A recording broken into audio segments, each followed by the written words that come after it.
Assalamualaikum warahmatullahi wabarakatuh. Perkenalkan, saya Cici Ila Sulamanah dengan nomor NIM 221011841, Prodi Pendidikan Ilmu Ekonomi, kelas 4D.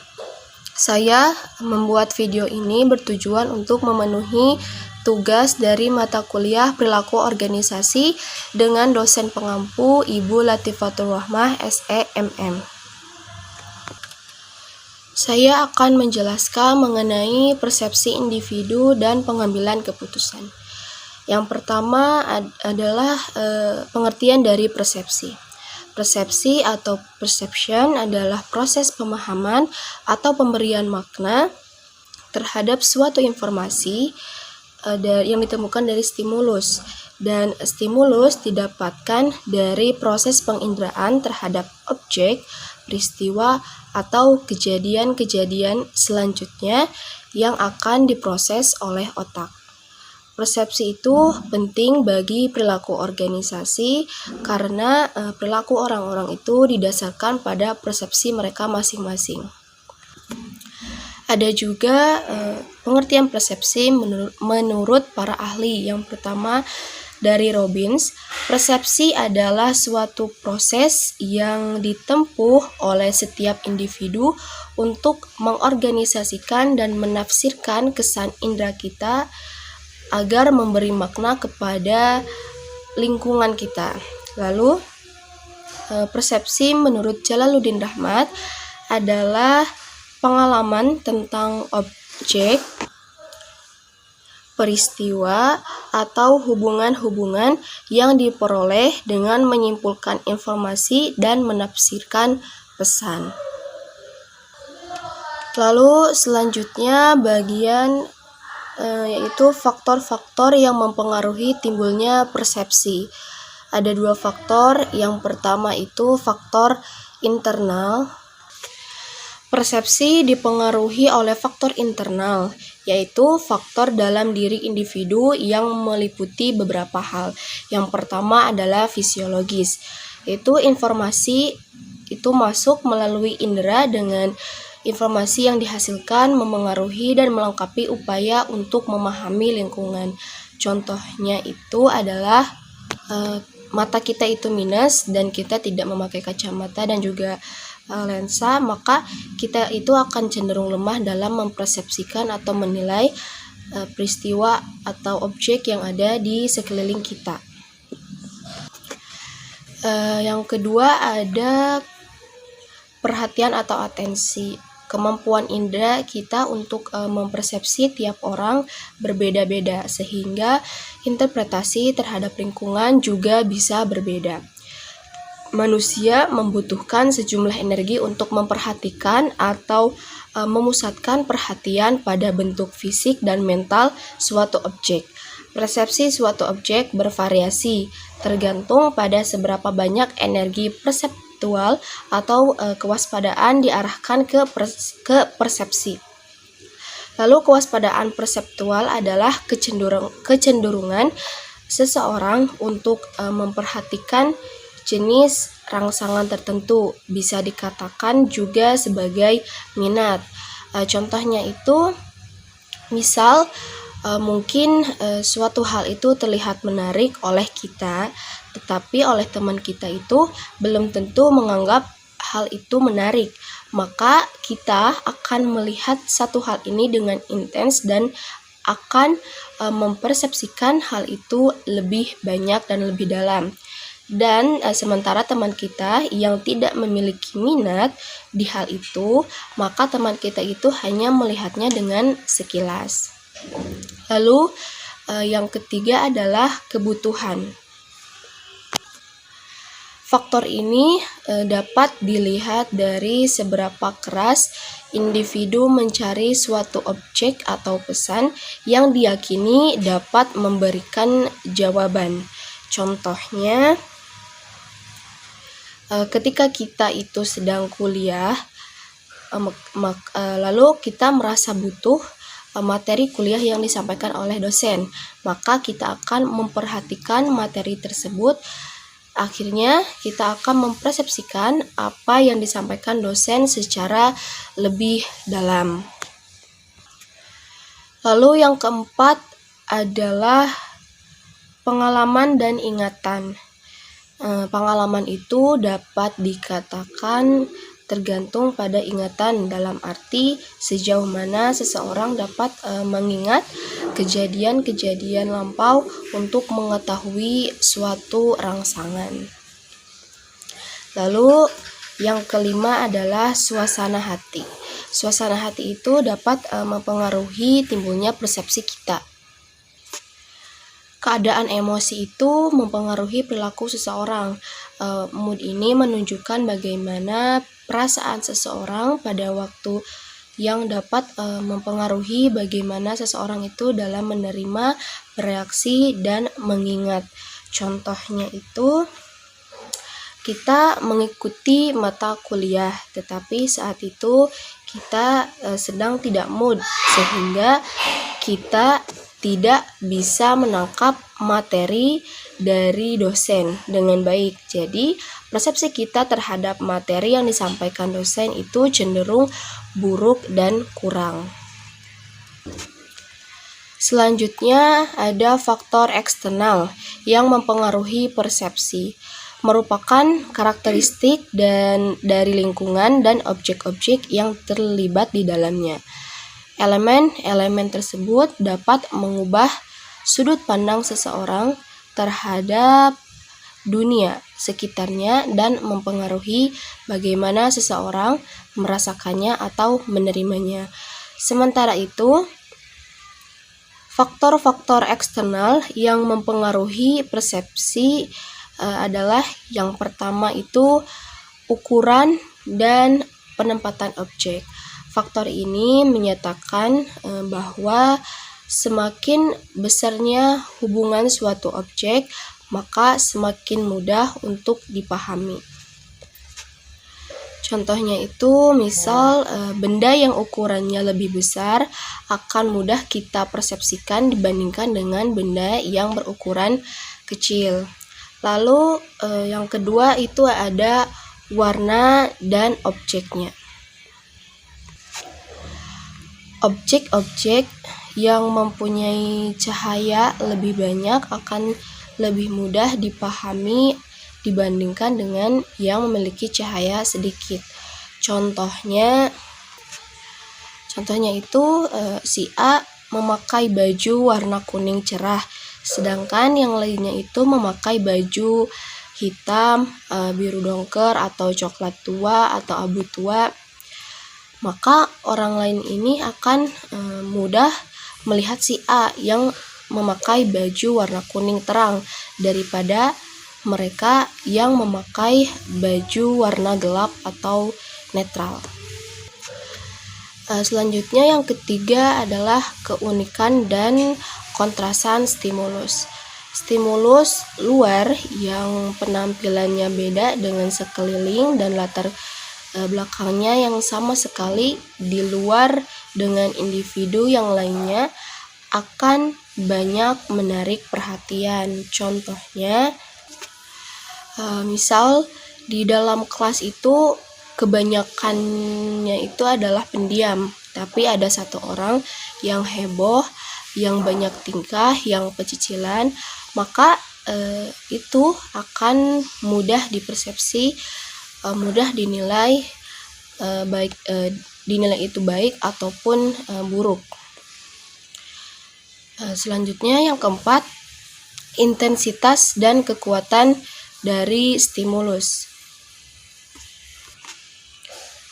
Rangsangan dari luar itu akan memberi makna yang lebih bila seringnya diperhatikan dibandingkan dengan rangsangan yang hanya sekali dilihat. Contohnya, dosen atau guru itu akan mudah mempersepsikan mahasiswa atau siswanya yang sering hadir dan aktif kuliah dibanding mahasiswa yang kurang aktif dan yang jarang hadir. Lalu Yang kelima ada motion atau gerakan. Ketika objek itu bergerak, maka akan mudah dipersepsikan dibandingkan dengan objek yang cenderung diam. Seorang individu akan lebih banyak memberikan perhatian terhadap suatu objek yang memberikan gerakan dalam jangkauan pandangannya dibandingkan dengan objek yang hanya diam. Selanjutnya ada teori atribusi.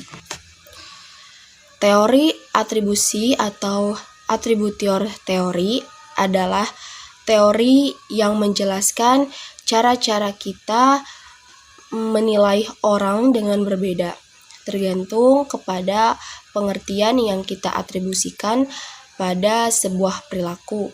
Ini menyatakan bahwa ketika kita mengamati perilaku seseorang, maka kita akan mencoba menentukan apakah itu disebabkan dari internalnya atau dari eksternalnya. Lalu selanjutnya, menurut Harold Kelly pada tahun 1921 sampai 2003, cara kita menilai orang atau perilaku orang lain itu tergantung pada 3 faktor. Yang pertama, distingsi atau perbedaan. Adalah bagaimana seseorang itu berperilaku berbeda terhadap suatu objek atau orang lain. Lalu yang kedua adalah konsensus. Semua orang yang dihadapkan pada situasi yang mirip akan merespon dengan cara yang sama. Lalu yang ketiga adalah konsisten. Konsisten pada tindakan seseorang.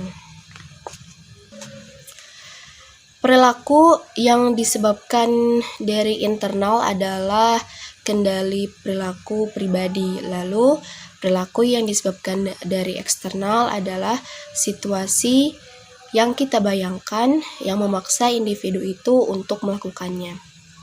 Contohnya, jika murid kita datang terlambat, maka kita sebagai guru akan mengatribusikannya bahwa murid ini datang terlambat dikarenakan malamnya itu belajar, sehingga dia bangun kesiangan. Atau murid ini malamnya main game, jadi bangunnya itu kesiangan. Itu disebut dengan atribusi perilaku yang disebabkan dari internal. Beda lagi kalau murid ini bangunnya pagi tapi terlambat datang ke sekolah dikarenakan di jalannya itu terjadi kecelakaan sehingga membuat jalanan macet dan murid ini datang terlambat ke sekolah. Itu disebut dengan atribusi perilaku yang disebabkan oleh eksternal. Selanjutnya, pengambilan keputusan dalam organisasi. Pengertian dari pengambilan keputusan itu sendiri adalah hasil akhir dari proses pemikiran tentang suatu masalah untuk menjawab pertanyaan apa yang harus diperbuat guna mengatasi masalah tersebut dengan tegas. Pengambilan keputusan merupakan proses pemilihan suatu alternatif untuk memastikan keberlangsungan sebuah perusahaan. Dalam proses tersebut, perusahaan harus mempertimbangkan faktor internal dan eksternal yang mempengaruhi pengambilan keputusan. Pengambilan keputusan itu terjadi sebagai suatu reaksi atas masalah, yaitu sebuah perbedaan antara situasi sekarang dan yang diinginkan, yang mengharuskan kita mempertimbangkan alternatif tindakan. Setiap keputusan kita itu membutuhkan untuk menginterpretasi dan mengevaluasi informasi. Kita umumnya menerima data dan dari banyak sumber yang perlu kita saring, proses, dan interpretasi. Selanjutnya, proses pengambilan keputusan rasional. Perilaku organisasi memperbaiki cara kita mengambil keputusan dalam organisasi dengan mengatasi kesalahan pengambilan keputusan.